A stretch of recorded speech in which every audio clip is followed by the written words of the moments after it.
야고보서 1장 22절에서 25절 말씀을 통해서 하나님께서 우리에게 은혜 주시기를 바랍니다.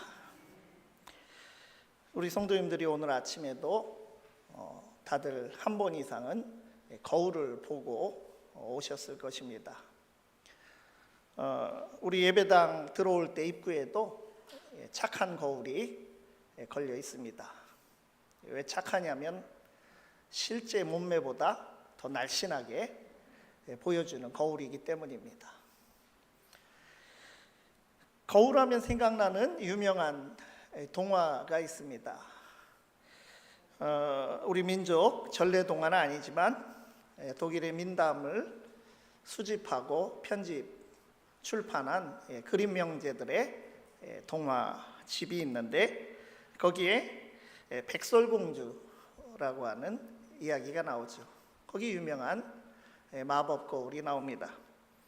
마녀 왕비가 백설공주가 죽은 줄 알고 거울아 거울아 세상에서 누가 가장 예쁘냐 물었을 때 기대했던 대답이 나오지 않고 거울은 정직하게 백설공주가 가장 예쁩니다라고 대답을 하죠. 마녀가 백설공주 청부를 하였는데 아직 살아있구나를 알고 가서 독이 든 사과를 먹이고, 그러나 왕자가 나타나서 백설공주를 살리고 또 사랑도 이루어지고 복수도 하는 그런 해피엔딩의 권성징악의 이야기가 있습니다. 오늘 본문 속에도 어떤 능력이 있는 거울에 대해서 말씀하고 있는 것이 그 행간의 내용입니다. 말하자면 하나님께서 우리 안에 심어놓으신 거울인데, 이 거울은 우리 자신의 모습을 비추어 볼 수도 있고 현재의 모습뿐 아니라 더 나아가서 우리 자신이 진정 갖추어야 할 모습까지도 보여주는 거울입니다. 사람도 부부도 자주 보면 닮는다고 하죠. 그처럼 계속 그 이상적이고 바람직한 모습을 들여다보면 그 모습대로 변화되어 가는 신기한 거울이라고 말할 수 있는데, 그 거울은 바로 말씀의 거울입니다. 우리가 예수를 믿는다면 다 말씀의 거울이 우리 마음에 있는 것이다 라고 하는 것이 야고보서의 생각입니다. 우리 마음속에 왜 말씀의 거울이 있는지는 지난 2주 전에 우리가 함께 나눴던 오늘 본문 바로 앞에 21절 말씀에 나옵니다. 그러므로 모든 더러운 것과 넘치는 악을 내버리고 너희 영혼을 능히 구원할 바 마음에 심어진 말씀을 온유함으로 받으라. 오늘 본문이 말씀의 거울이라고 이런 단어가 명시적으로 나오고 표현하진 않아도 말씀을 거울처럼 말하고 있습니다. 그렇다면 21절은 말씀을 심어졌다, 마치 씨앗처럼 말하였던 것입니다. 야고보서에 의하면 우리 마음에는 말씀이 심어져 있는데 그 말씀은 구원하는 능력이 있는 말씀, 곧 복음의 말씀이라고 할 수 있습니다. 그러므로 우리는 그 말씀을 온유함으로 받아 품어야 하는 것입니다. 또한 이 마음에 심어진 말씀은 우리를 하나님의 선하신 뜻에 합당하게 만들어가는 진리의 말씀입니다. 이미 우리 안에 하나님의 뜻에 합당하게 살아갈 수 있도록 씨앗처럼 마음에 심어진 말씀이 있다고 하는 것입니다. 우리 마음에 심어주신 말씀이 우리 삶에서 열매 맺도록 온유하게 말씀을 받으라고 하였는데, 오늘 본문은 그 온유하게 말씀을 받는다는 것, 그것은 바로 말씀의 거울을 들여다보는 것이라고 설명을 하고 있습니다. 우리가 과연 어떻게 말씀을 온유하게 받을 것인지, 어떻게 말씀의 거울을 들여다보며 복받는 삶을 살아갈 것인지 오늘 말씀을 함께 나누고 깨달을 수 있기를 바랍니다. 첫 번째로 말씀의 거울을 정직하게 들여다보아야 합니다. 우리는 먼저 말씀의 거울 앞에 정직하게 서서 우리의 모습을 바라보아야 합니다. 하나님의 말씀 앞에 서면 가장 먼저는 우리의 죄인된 모습이 보이게 됩니다. 말씀의 거울 앞에 서는 것은 하나님의 기준 앞에 서는 것과도 같기 때문입니다. 성경을 그래서 내가 읽는 것 같지만 사실은 성경이 나를 읽어가는 것입니다. 성경을 읽다 보면 말씀의 나를 비춰보게 되고 나에게 변화가 일어나게 됩니다. 이사야 선지자가 하나님의 부르심을 받았을 때 그의 입에서 반사적으로 나온 말이 있습니다. 이사야 6장 5절 말씀에 그때 내가 말하되 화로다 나여 망하게 되었도다. 나는 입술이 부정한 사람이요 나는 입술이 부정한 백성 중에 거주하면서 만군의 여호와이신 왕을 배었음이로다 하였더라. 이사야 선지자가 하나님 앞에서 큰일 났다. 나는 이제 죽었다. 나는 입술이 더러운 사람인데 만군의 하나님을 보다니 그 자신의 부족함과 정결하지 못한 죄인임을 깨닫고 외치게 된 것입니다. 그러나 그러한 거룩하지 못하고 부족한 사람을 하나님께서 말씀을 맡은 일꾼으로 부르신 것입니다.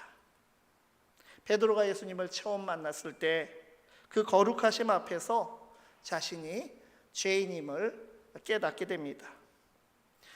시몬 베드로가 이를 보고 예수의 무릎 아래에 엎드려 이르되 주여 나를 떠나소서 나는 죄인이로소이다. 그물이 찢어질 정도로 물고기를 잡게 하신 그 기적을 행하신 예수님 앞에서 베드로가 나는 자격이 안 되니 그런 죄인이니까 나를 떠나십시오 말했지만 예수님께서는 뭐라고 하셨습니까? 이제 후로는 내가 사람을 취하리라. 사람을 낚는 어부가 되게 할 것이라고 말씀하시며 제자로 삼아 주셨습니다. 예수님은 죄로 죽을 수밖에 없는 우리를 위해서 속죄양이 되시어 십자가 위에서 죽으시고 우리를 구원하여 주셨습니다. 우리가 다 하나님 앞에 설 자격이 없는 사람들이지만 아무 공로도 요구하지 않으시고 오직 은혜로 받아주셔서 믿음만으로 나아가서 하나님의 자녀가 되게 하신 것입니다. 이렇듯 우리는 말씀의 거울 앞에서 우리의 연약함과 부족함과 하나님의 은혜가 아니면 살 수 없는 존재임을 깨닫게 되는 것입니다. 이것이 우리의 신앙생활의 기본이고 사명의 출발점이기도 합니다. 우리 모두가 우리의 마음에 주신 말씀의 거울 앞에 비친 우리의 모습을 직시하고 하나님께서 온전한 모습으로 거룩하게 변화시켜 가시는 모습을 기대하며 바라볼 수 있기를 바랍니다. 두 번째로 말씀의 거울을 철저히 들여다보는 자는 실천하는 자입니다. 말씀을 온유하게 받으라고 하는 말은 결국 말씀이 이끄는 대로 순종하라고 하는 말씀입니다. 22절 말씀에 너희는 말씀을 행하는 자가 되고 듣기만 하여 자신을 속이는 자가 되지 말라. 스스로 속이는 자가 되지 말라고 하였습니다. 앞서 우리가 16절 말씀에도 내 사랑하는 형제들아 속지 말라 이 말씀을 주셨습니다. 세상의 헛된 욕심과 유혹을 받아서 미혹되고 시험의 사슬에 걸려들어 있으면서도 그것으로부터 풍성하고 온전한 것을 얻을 줄로 착각하는 태도를 경고한 말씀이었습니다. 이 말씀들, 오늘 이 말씀이나 16절 말씀이나 다 착각하지 말라고 하는 뜻을 속지 말라고 한 것입니다. 말씀을 듣기만 하면서 행한 것처럼, 마치 행하는 것처럼 착각하지 말라고 하는 것입니다. 하나님의 말씀을 듣고 그것을 우리가 알았다고 해서 그것이 곧 나에게 말씀이 약속한 생명이나 복을 가져다 준다고 그렇게 착각하지 말라는 것입니다. 마음속에 감흥이 있는 하나님의 말씀을 듣기만 하고 그것을 믿음으로 온유하게 받아들이지 않는 그런 모습을 비판하는 것입니다. 흔히 우리가 성경 공부를 하고 하나님의 말씀을 공부하여서 머리만 많이 커졌다 이런 말을 많이 합니다. 요즘은 TV나 라디오나 유튜브 방송을 보면 영상으로 설교가 넘쳐나고 또 좋은 말씀을 우리가 온종일 들을 수 있습니다. 그야말로 말씀의 홍수 시대라고 볼 수 있습니다. 그러나 듣고 감동하고 은혜 받은 느낌이 있다고 해서 그것이 변화된 삶은 아닌 것입니다. 23절은 이런 말씀 앞에서의 착각 현상을 마치 거울을 보고 잊어버리는 것과 같다고 말하고 있습니다. 누구든지 말씀을 듣고 행하지 아니하면 그는 거울로 자기의 생긴 얼굴을 보는 사람과 같아서 제 자신을 보고 가서 그 모습이 어떠했는지를 곧 잊어버리거니와. 오늘 본문에서 거울을 비유로 든 것을 읽으면서 어떤 코미디 장면이 생각이 났습니다. 누군지 영군지 누군지 하여튼 그 코미디, 그 바보가 코미디 속에 바보가 설정이 되어 있는데 그 바보가 학교에서 시험을 보는데 거울로 컨닝을 합니다. 부정행위를 하는데 뒷사람 답안지를 거울을 가지고 이렇게 넘겨서 보는데 이걸 얼른 앞으로 가져와서 이렇게 보고 답을 담는 그런 이제 장면이죠. 아무리 빨리 거울을 가지고 와도 거울에 비친 답이 남아있을 수가 없고 그 짧은 시간 비쳤던 형상도 금방 기억 속에서 사라지는 것이죠. 하물며 야고보가 쓰일 때의 거울은요, 우리가 보는 이런 유리로 된 거울이 아니고 청동 거울입니다. 요즘 같은 유리 거울 아니고 청동판을 아주 미끈하게 닦아서 희미하게 반사된 그 형상이 보이는 거울이죠. 그래서 고린도전서 13장에서도 지금은 거울로 보는 것 같이 희미하나, 요즘 말로는 요즘 실정에서는 이해가 안 되는 말이죠. 청동 거울로 보는 것처럼 지금은 희미하지만 주님 오시면 얼굴과 얼굴을 대하여 보는, 실체를 보는 것처럼 온전히 알게 되리라고 하는 그런 말씀이 고린도전서 13장 12절 말씀에 나옵니다.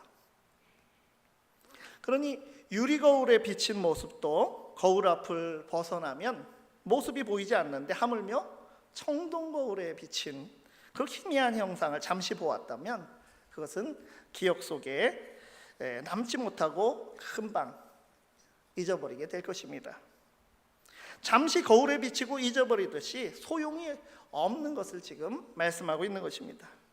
마치 말씀을 귀로 듣고 그에 따라 행하지 않고 실천하지 않는 것은 거울 속의 희미한 형상을 금방 잊어버린 것 같이 아무 소용이 없다는 것입니다.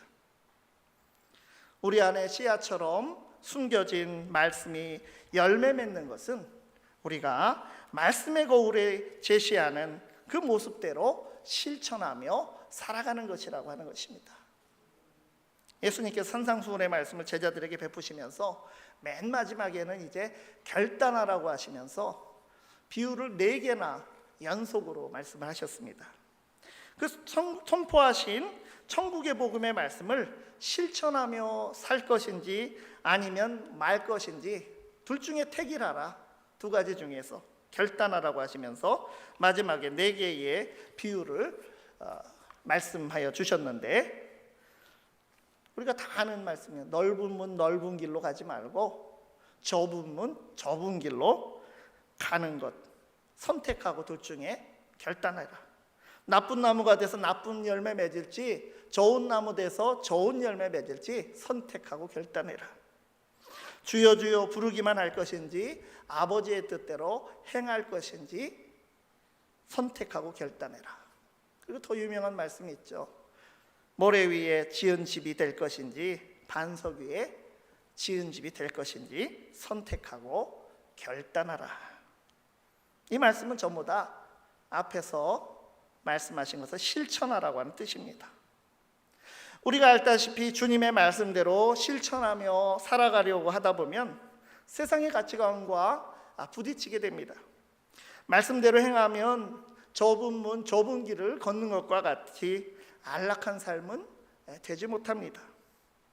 그러나 아무리 우리 삶이 힘들어도, 힘든 도전들이 세상에서 우리에게 다가와도 무너지지 않기 위해 기초를 잘 세워서 반석 위에 집을 짓는 것과 같이 말씀을 듣기만 하지 말고 실천하기를 결단해야 합니다.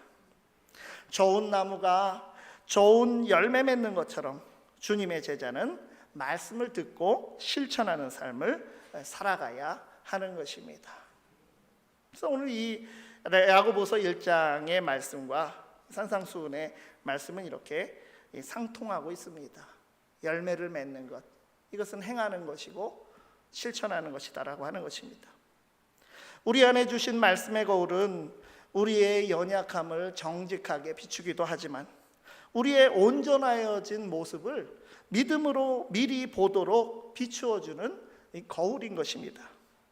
말씀의 거울이 비추는 그러한 온전한 모습, 하나님의 마음에 합당한 모습, 바로 그 모습에서 우리가 가야 할 그 모습, 우리가 보여줘야 할 그 모습에서 눈을 떼지 않고 말씀대로 실천하며 믿음의 열매, 사랑의 열매, 소망의 열매를 풍성히 맺기를 바랍니다.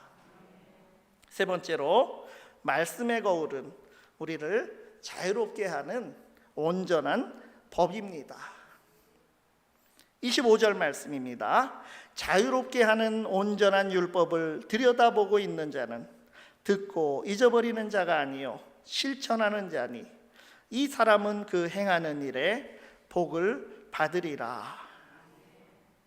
여기 지금 이제 거울이 나온 것입니다. 여기 거울이란 말은 나오지 않았지만 들여다본다라고 하는 말이 나왔습니다. 앞에 거울 얘기를 하고 나서 들여다본다, 자유롭게 하는 온전한 율법이라고 하는 거울을 들여다보고 있어야 한다는 것입니다. 마음에 심어진 말씀을 우리의 거울로 삼아서 그 말씀대로 실천하며 살아가라고 하였는데, 그런데 우리가 천천히 들여다보고 변화되고 삶으로 살아내야 하는 그 말씀의 거울은 바로 자유롭게 하는 온전한 율법이라는 것입니다.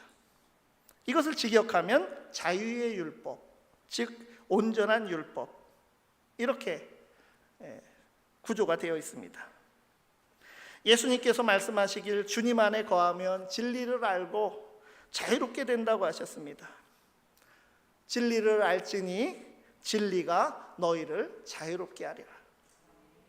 바울 사도는 그리스도 예수께서 우리를 자유롭게 하셨다고 하였습니다.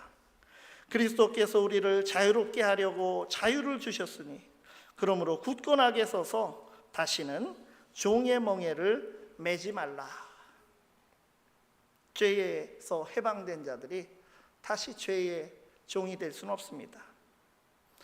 복음은 자유의 말씀입니다. 하나님께서 우리 마음속에 우리를 자유롭게 하시는 말씀을 심어주신 것이고, 그 말씀의 거울이 제시하는 모습에 딱 맞게 살아가는 것이 복받는 삶인 것입니다.